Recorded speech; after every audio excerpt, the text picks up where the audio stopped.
Hello दोस्तों, केना छी अहाँ सब? अहाँ सबके स्वागत करै छी एक और नया ब्लॉग में। तो चलो आइ के ब्लॉग में अहाँ सबके देखाबऽ जा रहल छी अदरक उखाड़ऽ के एकदम सही तरीका।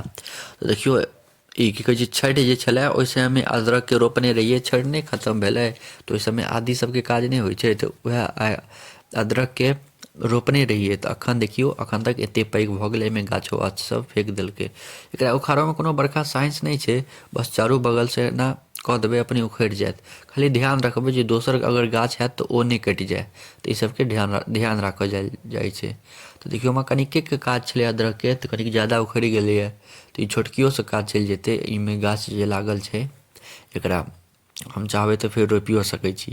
ई देखियो बगलमे छै, एकरा नुकसान नहि हुए ओहि हिसाबसँ उखाड़ल जाइ छै जे एकरा दिक्कत नहि हुए। ठीक छै। तऽ आब देखियो की केलिए, ओ जे दूगो छलै एगो छोटकियोसँ काज भऽ जेतै, ई जे छै एकरा हमर काज नहि छलै। तऽ एहि हिसाबसँ उखाड़लिए जे ई डैमेज नहि भेलै, एकरा हम फेरसँ रोपियो सकै छियै तऽ फेर ई पैघ भऽ जेतै। इएह तरीका छै अदरक उखाड़ऽके, जे दोसरो गाछके डैमेज नहि हुए, जे उखाड़ि रहल छी ओहो डैमेज नहि हुए। जे अगर कहीं ज़्यादा अदरक उखड़ि गेलै तऽ फेर ओकरा रोपि देबै, जतबेके काज हेतै ततबेके उखाड़ि लेबै और ओकरा काज कऽ लेबै। फेर जहिया काज हेतै ओहिया एकर उखाड़ि लेबै। तऽ असलमे हम राजमा चावल बना रहल छलिए, तऽ वएह देखलिए मिर्ची छलै, लहसुन छलै, अदरक छलैहे नहि, तऽ आब दोकानसँ के लाबऽ जैतै। तऽ मम्मी कहलकै हम बाड़ीमे रोपि देने रहियै छठिके समयमे, तऽ चल देखै छी एखन ओहि अदरक भेलैए कि नहि, उगलैए कि नहि। तऽ वएह एलिए देखऽ लेल, तऽ छलै उगल तऽ उखाड़ि लेलिए।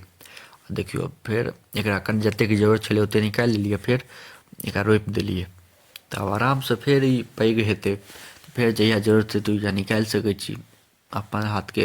आ एहिमे कोनो साइंस नहि छै, एना रोपि देलिए बस भऽ गेलै, आरामसँ हालपर अपन जनमि जेतै। कोनो खाद पानि नहि, कोनो एकर मेंटेनेंस नहि। बस आब देखियो पानि धऽ देलिए, ई एखने रोपलिए ने ताहिमे पानि देनाइ जरूरी छै। बस आब छोड़ि देबै अपने भऽ जेतै, कोनो एहिमे खाद पानि सब नहि देबऽके जरूरत, अपने मोने भऽ जाइ छै। आ ई देखियो एतबी टाके जरूरत छलै, निकालि जाउ ब्लर छै, एक सेकेंड, ब्लर, हाँ आब क्लियर भऽ गेल।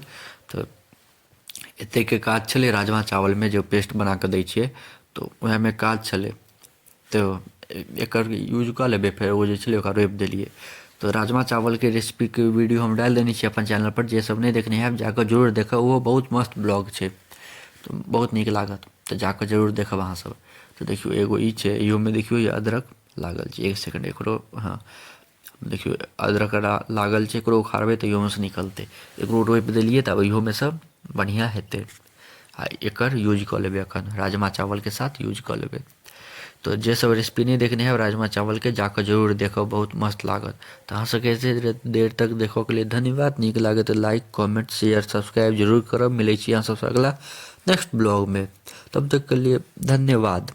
जय हिंद।